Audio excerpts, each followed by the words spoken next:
Pero babalikan ko, bakit ba pinupuntirya ng Rappler at ninyo ang 1% ng 550 billion? Nasaan yung 99%?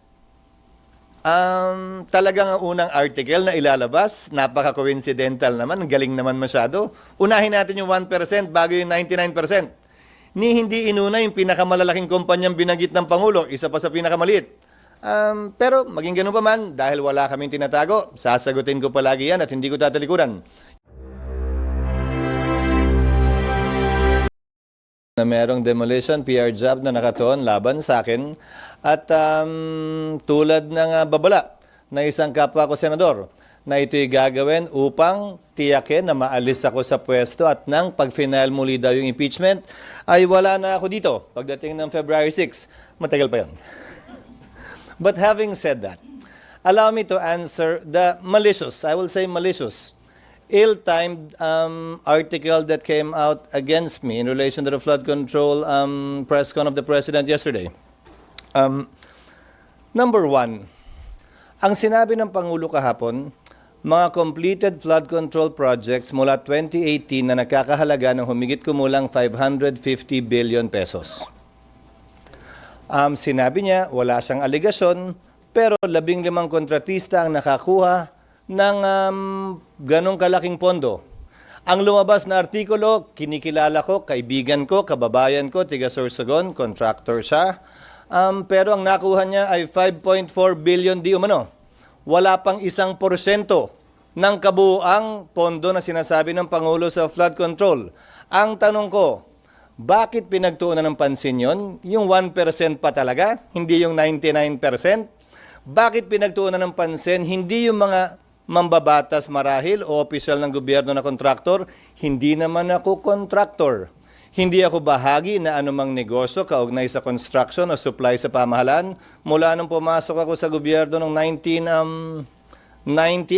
Sa katunayan, yung mas malaking bahagi ng pondong di umano nakuha nung kontratistang tiga Sorsogon ay nakuha niya bago pa ako naging senador muli noong 2022.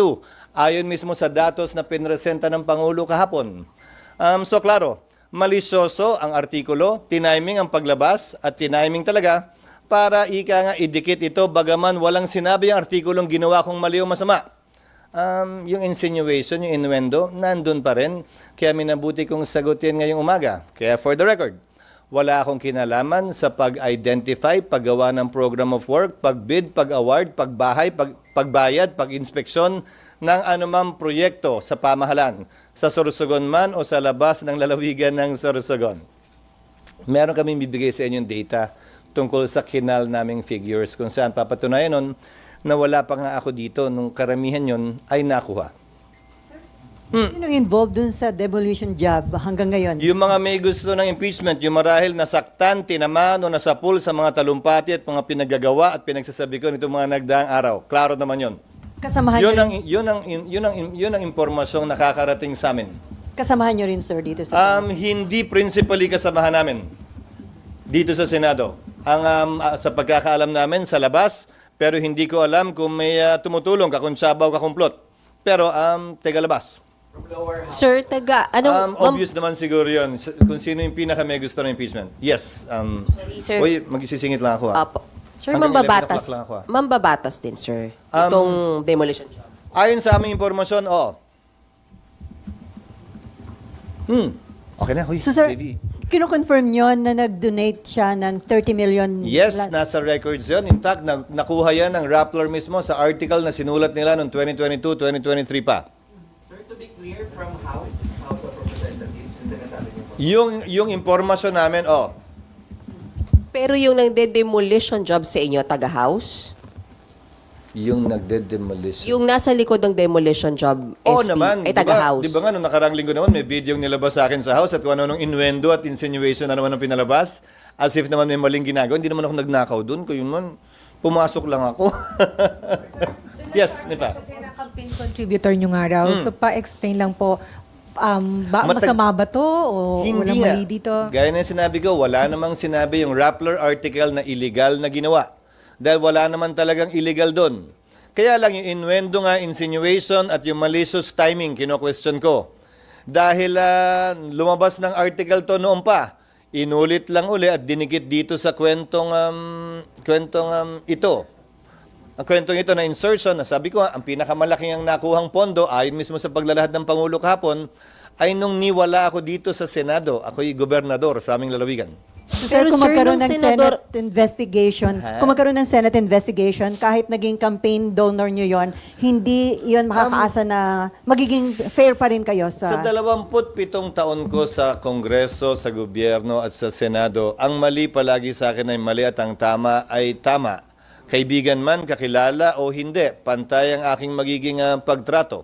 Yes. Sir, itong kontrata na sir, tinulungan niyo ba ito? May tinawagan kayo para makakuha sila ng mga kontrata, mga ganyan. Gaya ng sinabi ko, hindi, wala at niwala sa artikulo yon. Yan na naman yung innuendo at insinuation na palaging dinidikit at sinasabi porkit nag-contribute o nagbigay. Matagal ko ng kaibigan at kakilala siya at tumutulong talaga sa amin. Mula't mula pa, nung hindi pa iso to. At tubong Sorsogon talaga siya. SP, sorry. Pero nakakuha siya ng kontrata nung senador na po kayo at ulitin ko lang, at may any help ba siyang Yung nakuha? mas malaking nakuha niya ay nung wala ako dito. Sen, So, may- wala ako dito nun. Bibigyan Pero- namin yung figure sa inyo. Pero nung senador na kayo, SP, nakakuha pa siya ng kontrata po? Hindi ko alam dahil hindi naman niya ako partner sa negosyo. Hindi ako bahagi ng kanya negosyo. Again, that's the innuendo and the insinuation being floated and propagated. Bakit natin hindi tingnan? Sino ba yung mga mambabatas at opisyal na gobyerno na aktual na kontraktor, aktual na may-ari nung mga kumpanya na nakakuha ng kontrata sa gobyerno? Kaya nga naghain kami ng panukalang batas, hindi ba ng bill, na sinasabing bawal na up to the 4th civil degree. Kasi usually pag nagiging gobyerno, nagiging opisyal ng gobyerno, appointed o elected, binibigay sa anak, binibigay sa asawa.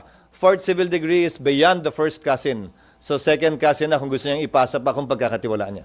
Isa na lang, SP. For the record, lahat nung nakuha niya nung time na senador na kayo, wala kayong tinulong sa kanya? Wala at hindi ko alam nga kung ano man yun. Dahil hindi ako bahagi ng kanyang kumpanya at wala akong pakialam sa kanyang negosyo. At kung titingnan at susuriin din niyo yung paglalahad ng Pangulo, may Cebu, may kung saan-saan, wala na, hindi ko alam. Hindi naman siya nag-report sa akin ng mga ganyan. Yes. Sen, may mga lumalabas na mga ibang video din na sinasabi nung 2021, mga nasa 4 lang yung kanyang project, yung kanyang company. But 2022, after kayong magtulungan doon sa inyong kandidatura, umabot na ng mahigit 20 That something is plus again yung an kanyang projects. insinuation. Look at the figures again before you ask that question. Why? Ang pinag-uusapan, 2022 budget. Ginawa ang 2022 budget ng 2021 Congress. Hindi pa ako bahagi ng 2021 Congress at that time. Governor pa ako sa aming lalawigan. Kung pag-uusapan mo ay budget ng 2022, ginawa yan ng 2021. So sorry, kindly check your facts. So sir, maaari bang kahit kung hindi nyo man siya tinulungan, pwede bang may mga instances na ginagamit yung name nyo para makakuha siya Kung ng... may ginawa siyang illegal, ulitin ko kung may ginawang illegal sino man, dapat managot sila. Pero wala akong kinalaman kaugnay sa program of work, pagbid, pag-award. Ang binibid at award namin ay mga programa at proyekto ng lalawigan noon, ng Sorsogon, kung saan procuring entity ang Sorsogon Provincial Government. Wala kaming kinalaman sa National Government Agency procurement. Kabilang na ang pagbabayad. Hindi nga ako bahagi ng Kongreso. Pero babalikan ko. Bakit ba pinupuntirya ng Rappler at ninyo ang 1% ng 550 billion? Nasaan yung 99%? Talagang ang unang article na ilalabas, napaka-coincidental naman, galing naman masyado. Unahin natin yung 1% bago yung 99%. Hindi inuna yung pinakamalalaking kumpanyang binanggit ng Pangulo, isa pa sa pinakamaliit. Pero maging ganun pa man, dahil wala kaming tinatago, sasagutin ko palagi yan at hindi ko tatalikuran. Yung responsibilidad na maging transparent at sumagot sa mga katanungan bagaman dispalinghado kaugnay sa bagay na ito. Thank you, sir. Thank you and good morning.